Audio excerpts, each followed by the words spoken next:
Hi, folks. We're going to get started in just a minute here as people are logging in. Thanks for joining us. My name is Sarah Michehl.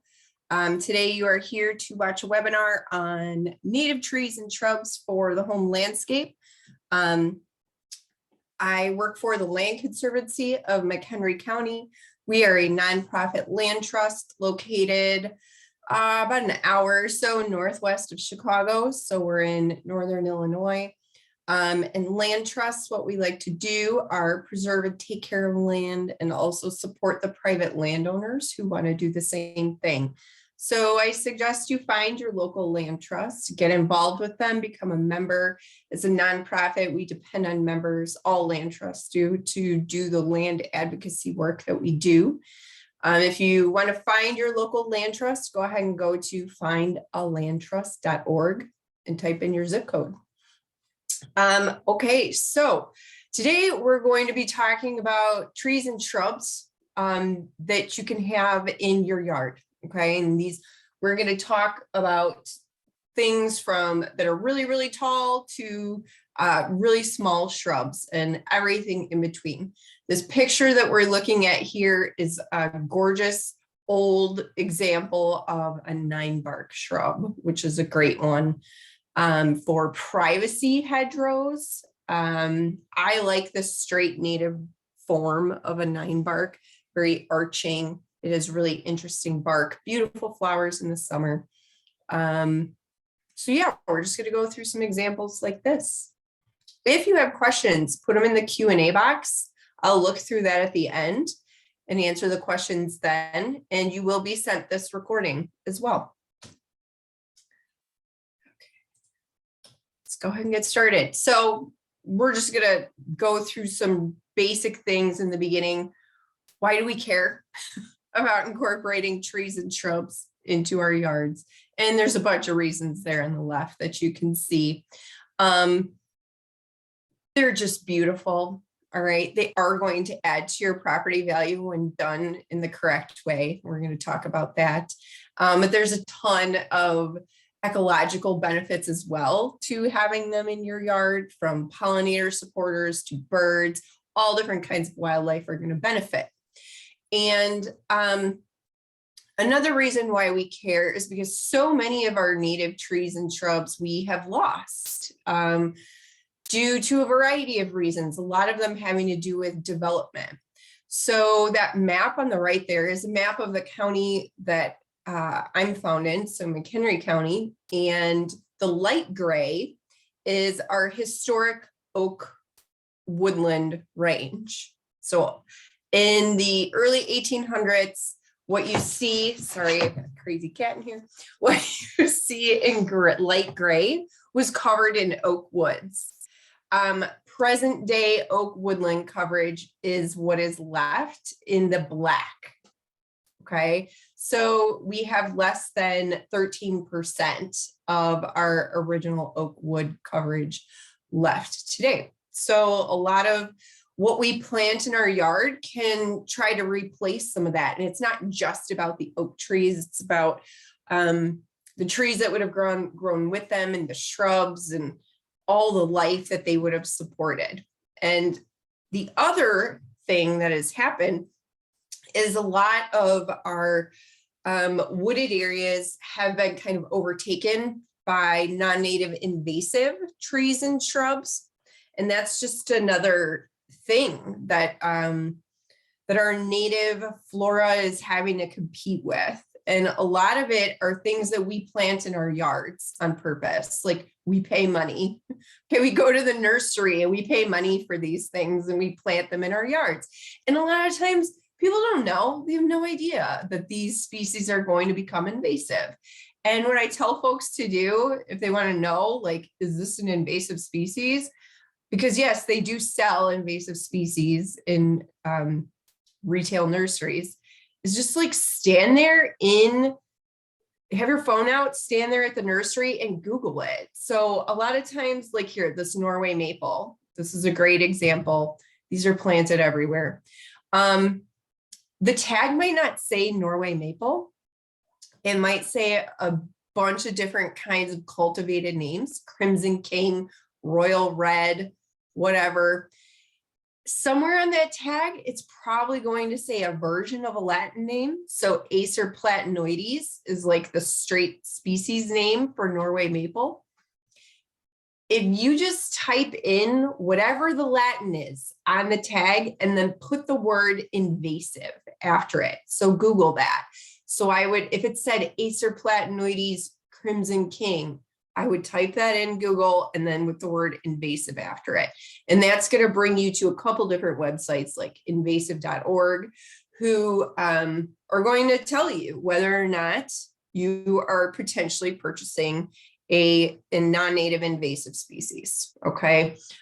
One cool way to identify Norway maples during the growing season, if you pluck a leaf off, and you'll see in that upper right picture there, you squeeze the leaf petiole, basically, you squeeze it and white milky sap comes out. There you go, you've got a Norway maple. All right, red maples don't do that, sugar maples don't do that. Another invasive species that we're dealing with is Bradford pear, a million other names, calorie pear, there's a ton of them. Prius caloriana is what you're looking for, is the Latin name. These are a huge problem on the East Coast. They're becoming more of a problem here in the Midwest, definitely. They're beautiful. They're columnar. People like the shape of them. They got these flowers on them.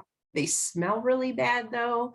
And they tend to split very easily, like you could see in that bottom right picture right there. And they're becoming invasive, displacing all of our native species. Oak trees cannot, the little acorns, they can't germinate if they have no light. All right. So all of these invasive non-native species are just creating a dense monoculture where nothing else can really grow. Buckthorn, same thing. Here it is being like manicured in a backyard setting. I see this all the time. Honeysuckle, same thing. Burning bush, huge problem. So many people buy these, plant them, birds eat the berries, they fly away, they land in a tree, they poop out the berries, and if it's an unmowed area, they're going to grow like crazy. Okay. I see this all the time in natural areas, burning bush just everywhere. Look for the winged stems. You can see that picture on the left there. That's how you know. Its other name is winged euonymus. So look for those little ridged wings to be able to identify this one. And Japanese barberry. This is another invasive, and this is a small shrub. Some nasty thorns on it. A lot of mice like to hide underneath these, and they've actually found in woodlands out east that woodlands that are infested with Japanese barberry have a much higher incidence of Lyme disease. So the bacteria for Lyme disease in the mice and in the deer as well, in those woodlands. So it's also a public health issue. So let's go through some examples of things that we're going to plant to replace these invasives. And it's important to have a plan before you start planting things. Think about how big do you really want that tree or shrub to be at its mature height, and plant for its mature height, all right, and width. That's a big mistake that I see people make, where they try to shove something that's going to be really big into a small space, and then they just prune the heck out of it. Instead, choose something smaller in the first place. Think about how much light does it need? What are its soil requirements? You know, can it do really dry soil? Can it handle standing water? Whatever your individual conditions are. Look overhead for utility lines. Don't even try to compete with the utility lines. Stay underneath them. And also know if you have underground utilities in a certain area. So have Julie out if you need to kind of mark where those underground utilities are. Think about, like, what are your future plants? Maybe you want to put a vegetable garden in a certain area. Okay, don't plant some really tall trees where you might want a vegetable garden someday. Avoid planting trees and shrubs over septic fields. It can interfere with the pumping out of it and a bunch of other things. And stay away from obviously your house foundation, and avoid limbs overhanging your roof and your gutters. Huge maintenance issues when you've got a ton of tree limbs overhanging over your roof and your gutters.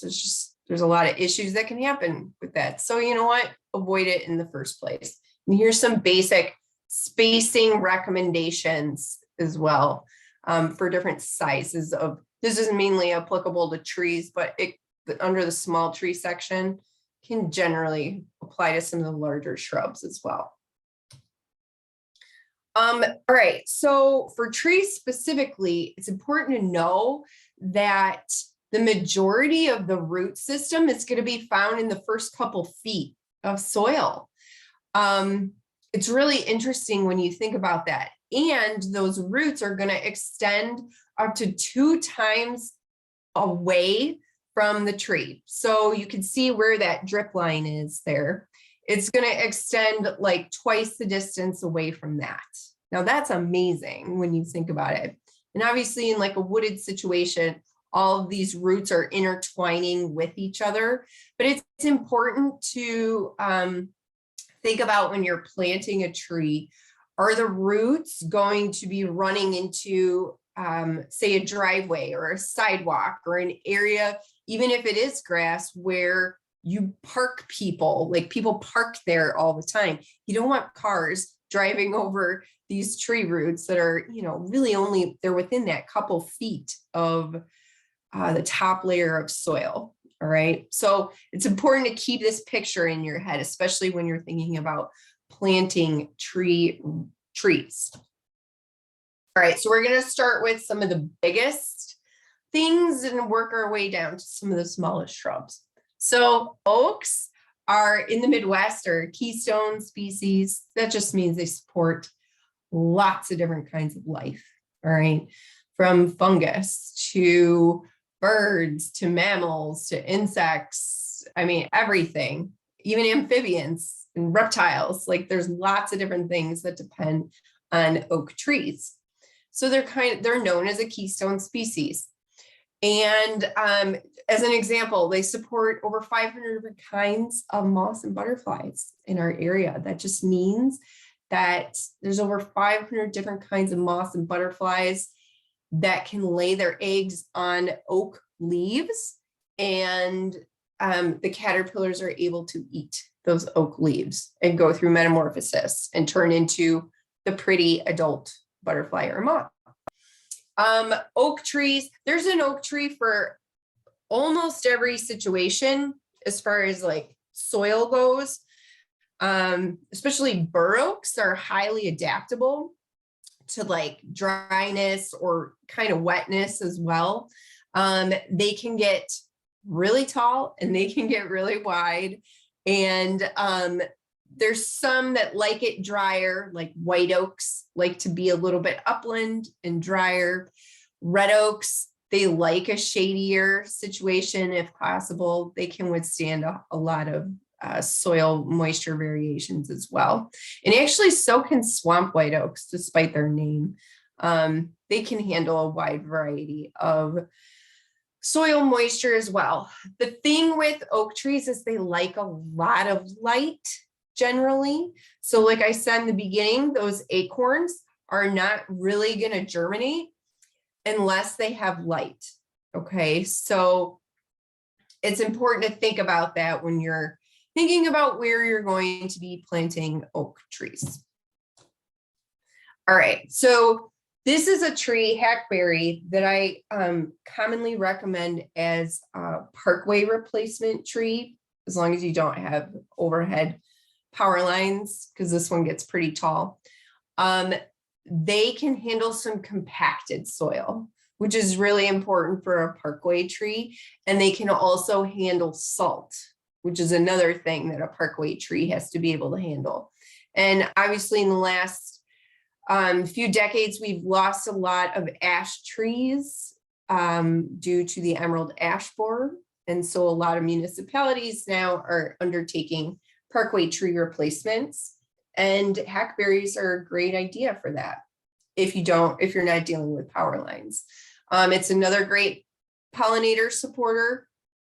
And like any tree is going to provide valuable nesting habitat. And they're just beautiful. The bark I love the bark on these. It's really warty and interesting. Okay, this is like you see a hackberry from 20 feet away and all you have to see is the bark and you know it's a hackberry. It's really interesting. And it's got really nice kind of yellowish fall color that's golden and really beautiful when you stand underneath it. So carpinus or blue beech, we're going down in size here. These can be found as either a single stem tree form or a multi-stem form, which is going to make it look more like a shrub. I've seen them in both forms. It's got a ton of different names. I don't know why. Blue beech, like I don't know why it's not in the beech family.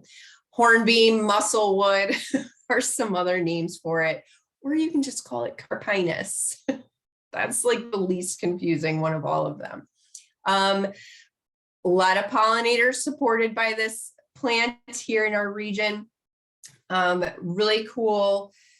Birds love this one, and it's going to stay small. All right. So 20 feet tall, 15 feet wide at its maximum. The thing about these is they're not going to do well in blazing afternoon August sun with no shelter at all. So I would say stick to areas it can handle, like, morning sun, that kind of thing. So stick to areas that maybe it's going to get some shelter from the harshest sun and where it's not dry soil. So medium to wet soil. Really beautiful fall color. I love the fall color on these. It's this really interesting golden / red color.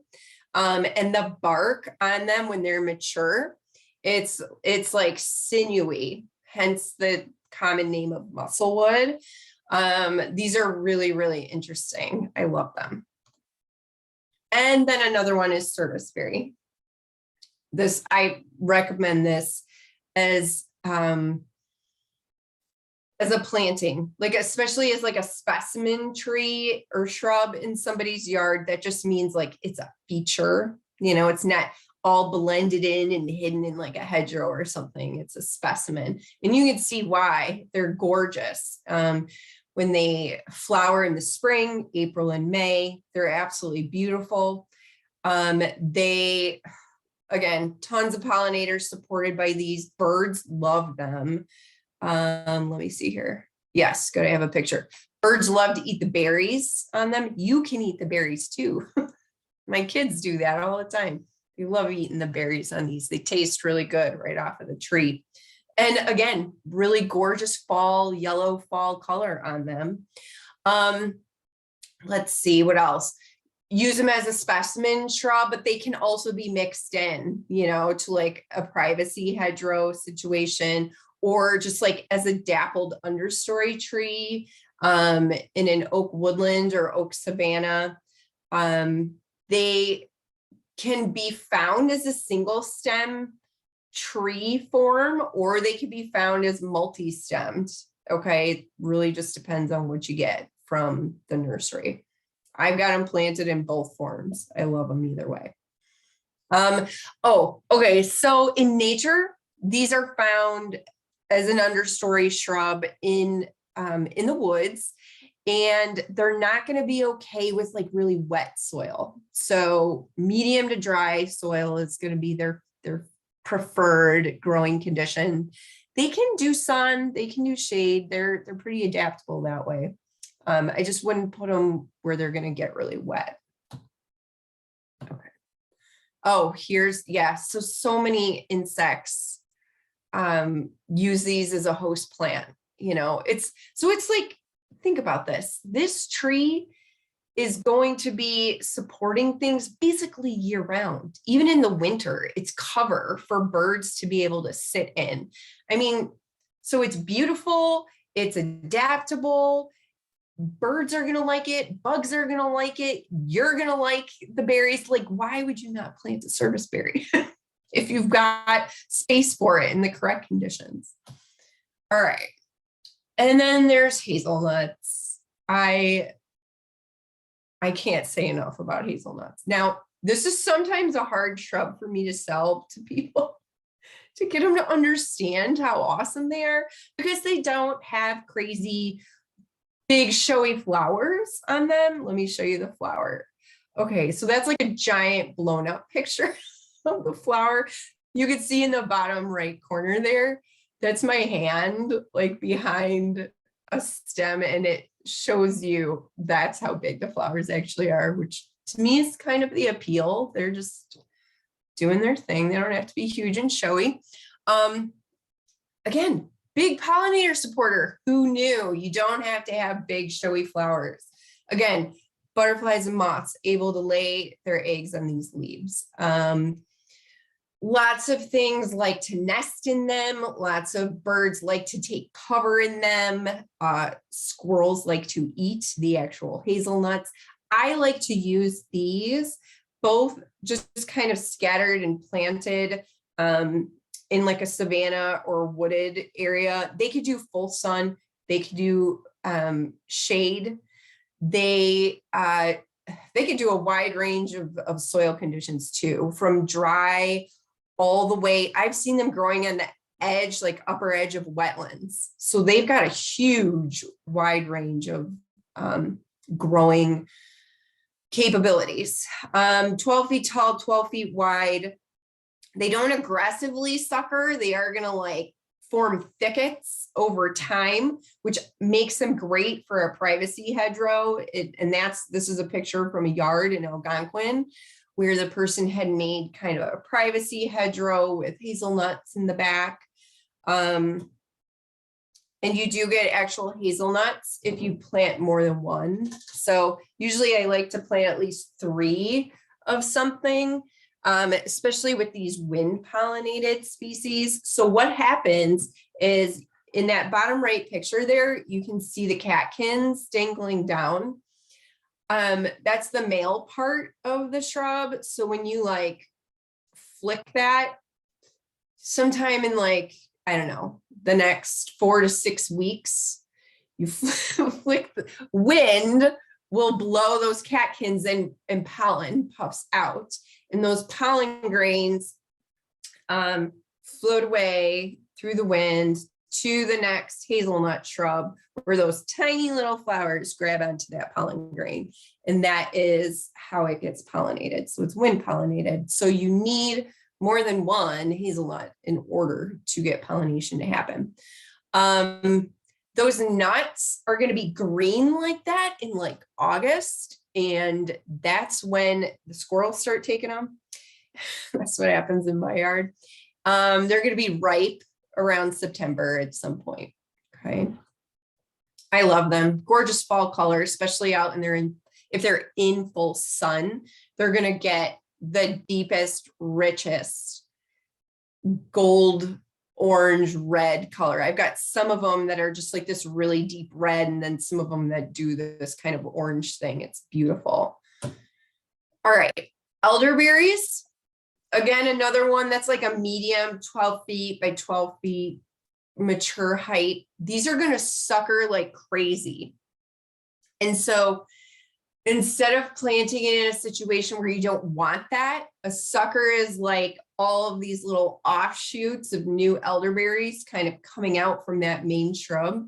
If you don't want to deal with that, then don't plant it, because that is a huge pain in the butt to constantly be trying to remove those suckers. Instead, plant it in an area where you want that to happen. So say in a mixed species hedgerow, awesome. Planted just like, on the edge of a wet area. I've even seen them growing like in upland woods too. They're pretty adaptable. They really like full sun the best. They can do shade too. They're really adaptable with their soil moisture conditions. Just don't put this one in a small little space. Okay. Really give it some room, let it spread, embrace its, growth habit. Gorgeous, big panicles of white flowers, like as big as my hand, in the early summer. And then by late summer, they form all these nice fruits, which, yes, people make all kinds of things out of these fruits, like jam and probably wine. I don't know, all kinds of things. All right, so going smaller, then we've got the dwarf bush honeysuckles here. And it's not a true honeysuckle. It's just an unfortunate name thing here. They are native to our area. And I like to recommend this one for a couple different things. I like it as a foundation planting. And I also like it in areas where we need like a hillside that's been recently cleared of like buckthorn or whatever, and it's just bare soil. And we need things to really colonize that soil to prevent erosion. This one does that, okay? And it'll do it quickly, sending out little suckers. It looks best in a foundation planting setting when you mass them together. So you could see kind of 3 groupings of shrubs here. In each grouping, that's like 3 shrubs kind of planted really closely together. And then they do sucker out, and they sucker out into the lawn, but we just control that with the lawnmower. Like it's not a big deal at all.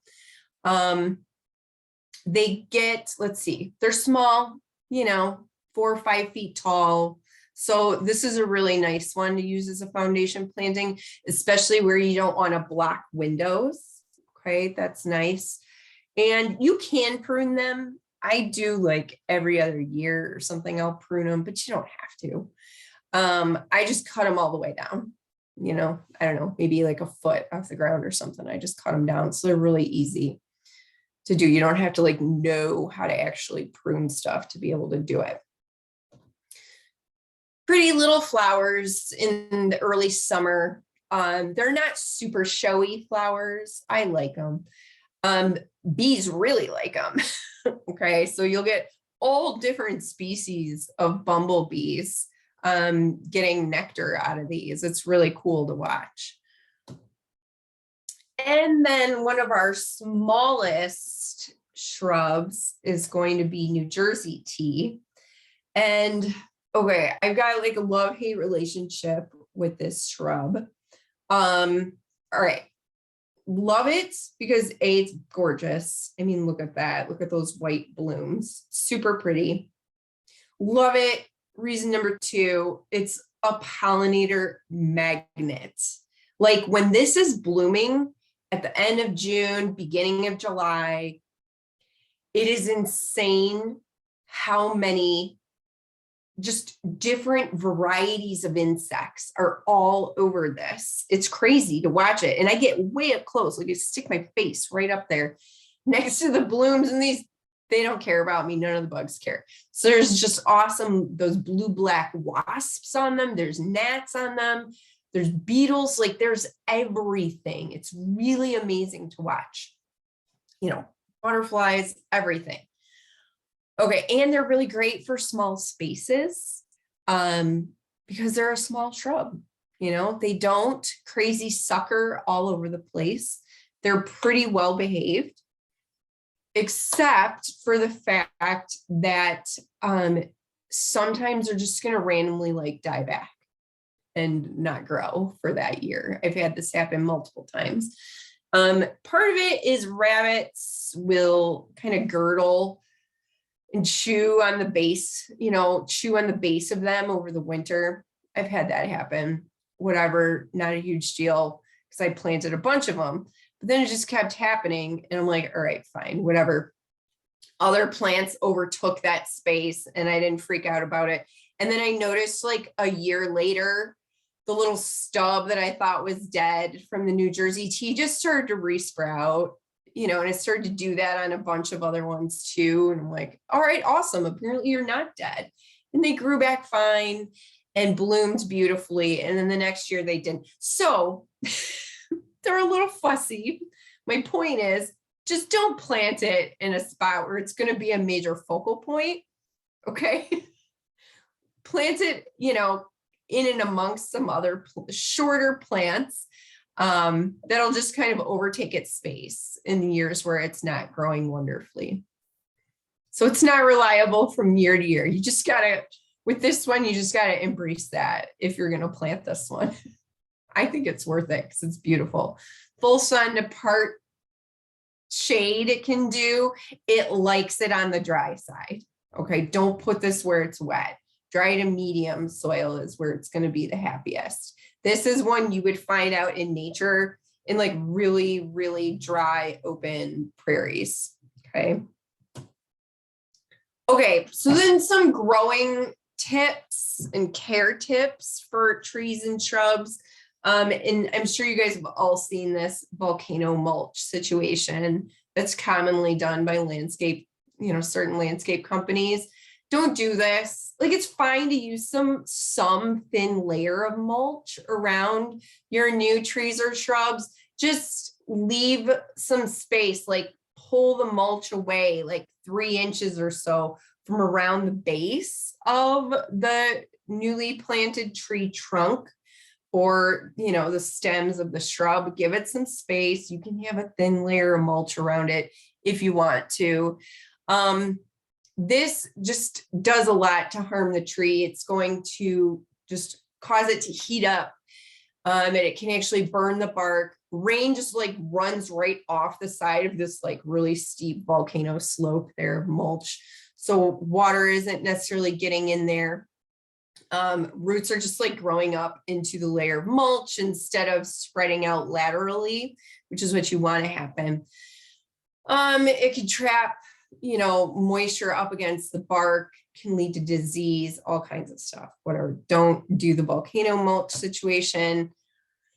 Now, another alternative to using mulch around the base of your trees or shrubs is to plant a living mulch, which are plants that would be found growing with these trees or shrubs in nature anyway.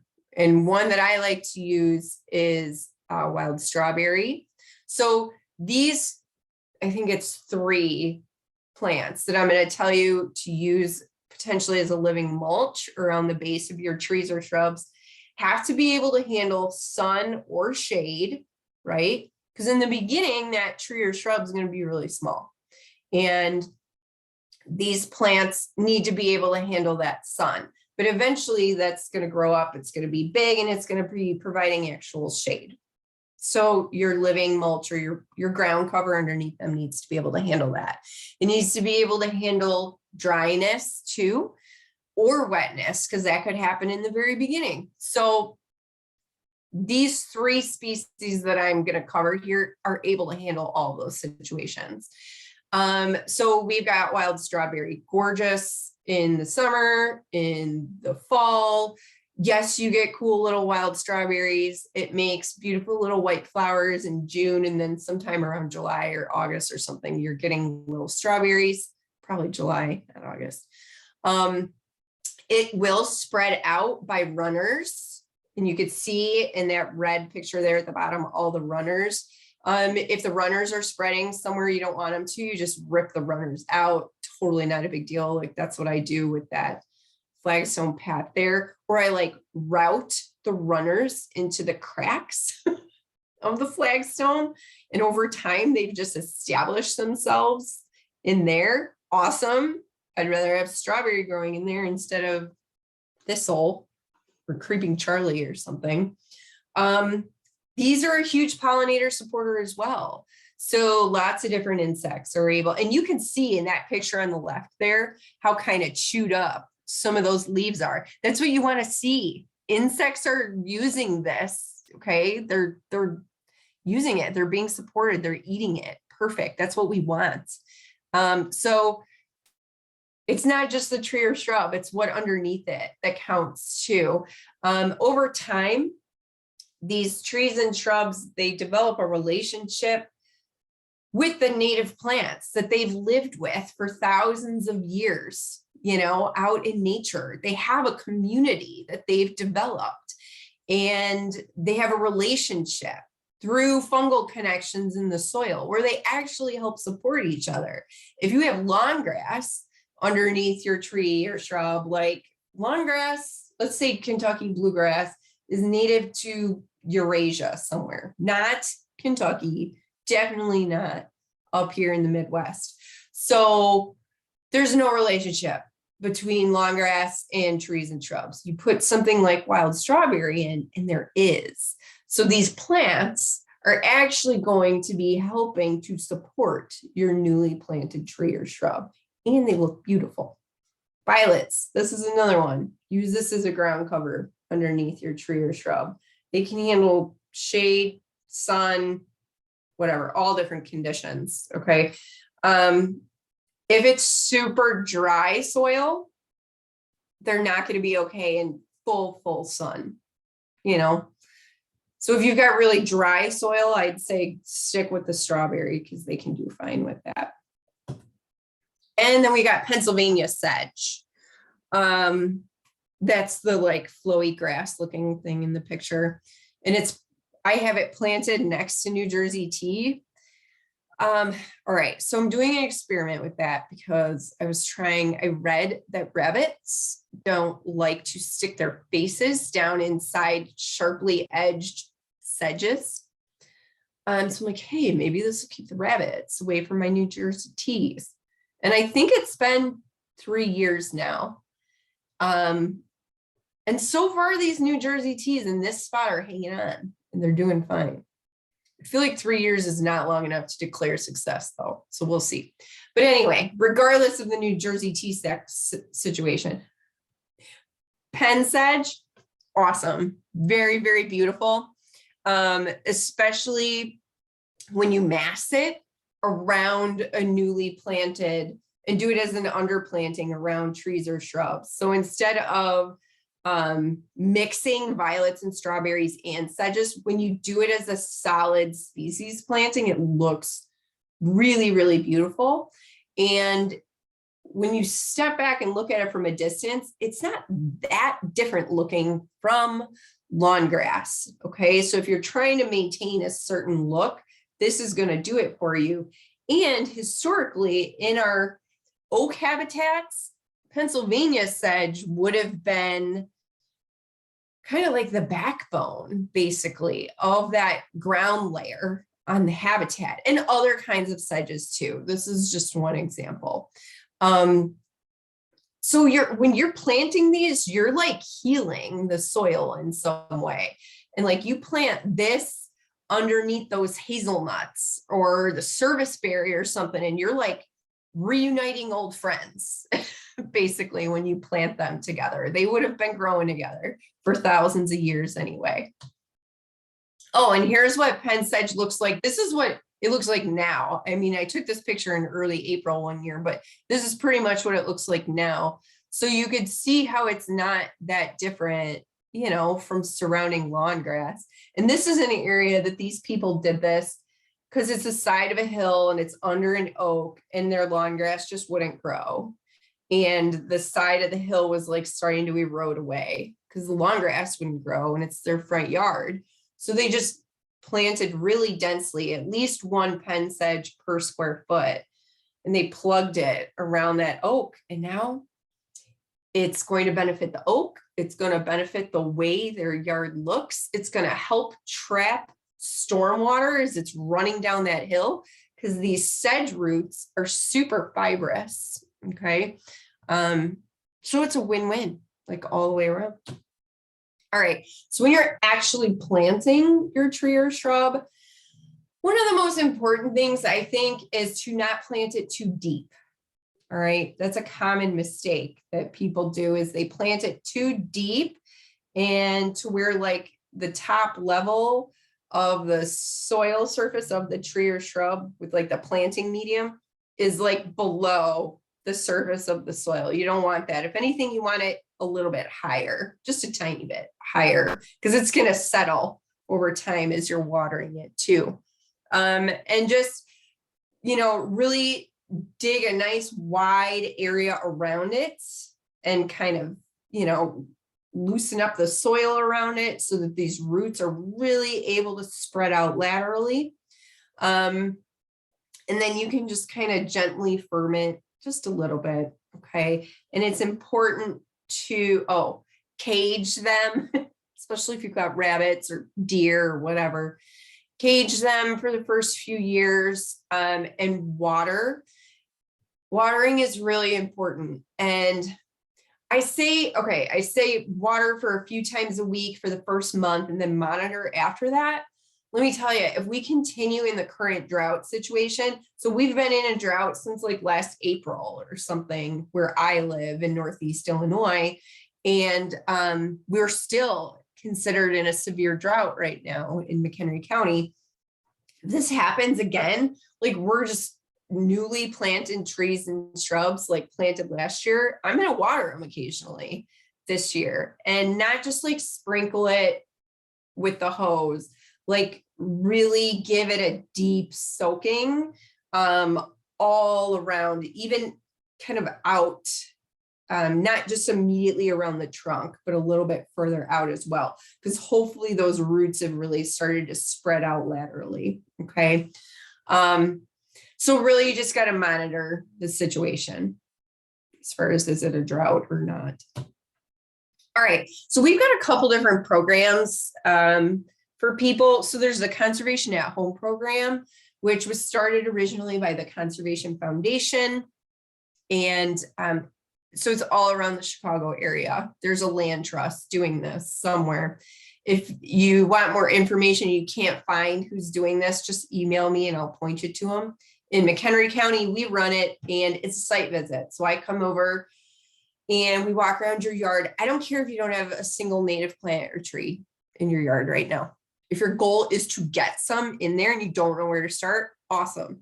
Okay. If you're like, I've been doing this for 20 years and I want to get a yard sign, cool. I'll come over and we'll walk around your yard.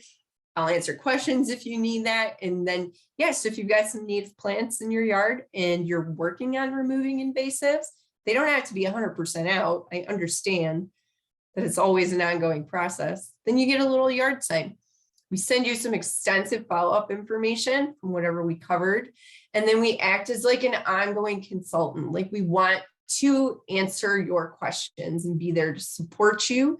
So much of land is privately owned. So we really need to make a difference in our yards with our plant choices. Okay. We can't just leave it up to government agencies or whoever to, nature is over there. It's at a state park or something. No, it could be in your yard with the plants that you choose. All right. And then here's some resources, where to buy native trees and shrubs in this area in Northern Illinois. I've got some of those listed out. We do a tree, shrub, and plant sale. Ours opens this year on April 1st. There's a bunch of other local organizations that do tree and shrub sales too, and plant sales as well. And there's mail order options to order trees and shrubs too. Prairie Moon, Prairie Nursery, Possibility Place. Those are all great options. Some books that I like and some online resources as well. That Healthy Hedges brochure. This is a great one put out by the Morton Arboretum in the Chicago Region Tree Initiative. So it's a free download that you can get off of their website. That's got a lot of tree and shrub recommendations to replace when you take out a bunch of buckthorn or honeysuckle or something like that. Also, we run a Facebook group called Learn. It's a private Facebook group that we want landowners to post their questions. It stands for Landowner Ecology and Restoration Network. Post your questions. I also post like when there's cool webinars coming up that I find or whatever. Lots of great information on there. So join that Facebook group. And then we do our 5,000 acre challenge is for oak landowners, specifically in McHenry County.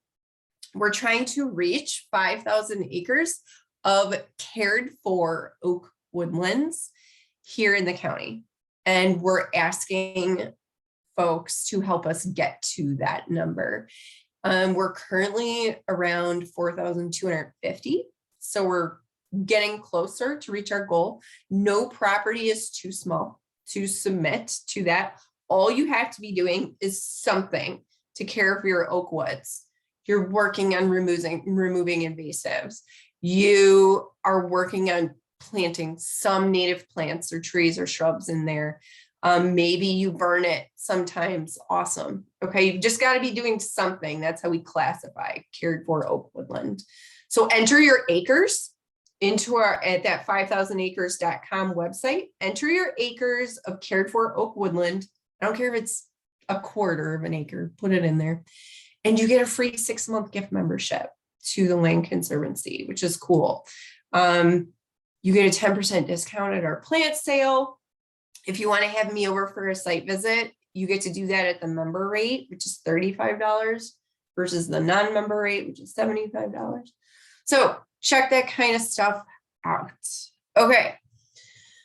I just talked a lot. I'm going to look in the Q&A box and see if we've got any questions. If you have questions, please put them in the Q&A box now. All right. How far apart, Beth and Jim want to know, how far apart should the dwarf bush honeysuckle be planted for a wispy look? Okay. So if you want to maintain a wispy look, don't cut them back every year. Don't do that. Just let them do their thing. If you want them to maintain a wispy look, I would say 5 feet apart, basically. I crammed them in there to get that kind of solid mass. So I probably planted them like 2 or 3 feet apart in that picture that we saw. Okay, so how far apart should dwarf bush honeysuckle be planted for a wispy look and spice bush be planted behind the honeysuckle? That's so funny that you bring that up because I did that. I have 2 spice bushes, the native ones, the Lindera benzoin, planted behind honeysuckle, the dwarf bush honeysuckle, right by my deck. I probably planted them again. I have the spice bushes probably 6 feet behind the dwarf bush honeysuckles, because spice bush can, I mean, it's pretty tall now. It's probably 8 to 10 feet tall now. They're staying pretty thin on the bottom, probably because there's a lot of other competition happening. But I'd say at least 6 feet behind the dwarf bush honeysuckles. Yeah, interesting fill for east side of the house. Mostly shade. Yeah, spice bush or dwarf bush honeysuckle would work for either of those. All right, Marion wants to know, are these natives also applicable for Southeast Michigan? A lot of them, yes, definitely. If you want to know the native range specifically for one of these trees or shrubs, I would take the Latin name of the shrub or the tree, and then I would just put it into a Google search bar. So let's say you wanted to know serviceberry, Amelanchier lavis, and then put the words bonap, B-O-N-A-P, or the letters bonap. After that, so Amelanchier lavis, bonap, and that's going to bring you to the bonap website. And you're going to see all the different Amelanchiers or serviceberries, and look for Amelanchier lavis. Click on it, and it's going to show you down to the county level in the United States where that shrub is native to. Okay, good question. You don't even have to, don't be scared of these scientific names, guys. Don't be afraid of them. You don't even have to know how to say them, whatever, not a huge deal. I know the Morton Arboretum has an upcoming Latin name declassified or demystified or something class, so maybe check that out. But really, you just got to be able to copy and paste it in your Google search bar. Put the word bonap after it, and that'll tell you its native range. Have you ever ordered seedlings from the McHenry County tree sale? Oh, the Soil and Water Conservation District. I don't think I personally have, but definitely check them out. And I would choose things that are native to our area. You know, you can't necessarily assume that just because an organization is selling something that it's native to our particular county. Like in our tree and shrub sale, we are selling the native hydrangea, which is native in Illinois, but further south, not necessarily up here in northern Illinois. And so I give that disclaimer in the description, but not everybody's going to do that. So it depends on how much you care. So I would, you know, figure out what it is you want and then do a tiny bit of research ahead of time, you know, to see if it's something that's native to your area. Oh, a book that I don't think, no, I didn't put it on here. All right. Native Plants. What is this called? Native Plants of the Midwest by Alan Brandhagen. They have this at a lot of libraries. Like they have this at my library. This is a great one to learn about how some of these trees and shrubs behave in a garden. Okay, so this is a good one to at least check out from your library to learn about the growth habits of some of these trees and shrubs and, you know, how will they do in a garden situation. They're not going to necessarily give you native ranges in that book, like down to the county level, but you can find that. Like just go to the Bone App website and you can find that. Okay. Will pen sedge grow near or under pine trees? That's a good question. I'm pretty sure it will, because that's, I'm going to Google it. That is it can handle really dry. And that's what happens a lot underneath pines is it's like it's just really, really dry underneath them. If anybody else has ever tried Pennsylvania sedge under a pine tree, let me know. Let me see, under pine. Google's your friend, you guys. Yes, it will. So go ahead and try that one. Native grasses and native sedges tagged grow under pines. Yes, you can do that one. Okay. Oh, and you know where I got that from was Natural Communities website. I need to add him onto this. Where can you mail order from? You know what? In the follow-up email that I send you guys, I'm going to include this Natural Communities link. Nick Fuller, he's an ecologist who also like sells plants and trees and shrubs too. And he'll mail order stuff to you. So he's a great resource. And his website is like so informative. So I'll send you that link in the follow-up email, Natural Communities. Okay. So Tom, yes, you can grow pen sedge near or under pine trees. All right, let me just look in the chat here. Okay. Hey, Jane. So yeah, Soil and Water Conservation District is doing a sale. So are we. I don't have everything updated on our website yet because it doesn't open till April 1st, but yeah, lots of places doing them right now. Okay. Oh, Jody says, plant it low, it won't grow. Plant it high, it won't die. Yep.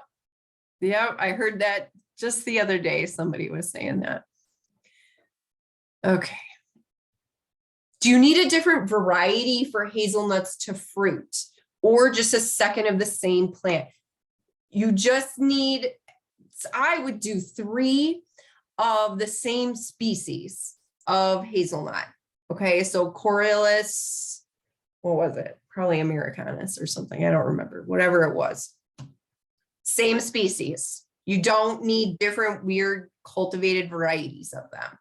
I think these are great as just the straight native species. Okay. They do have,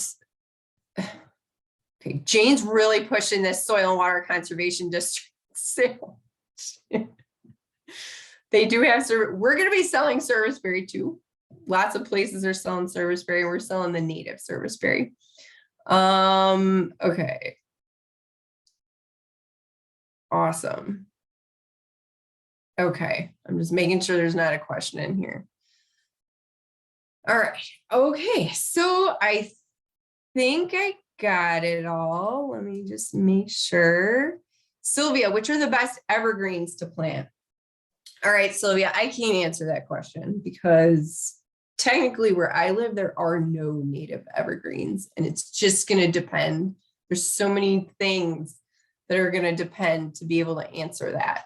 Like, how big do you want it to be? What is your soil?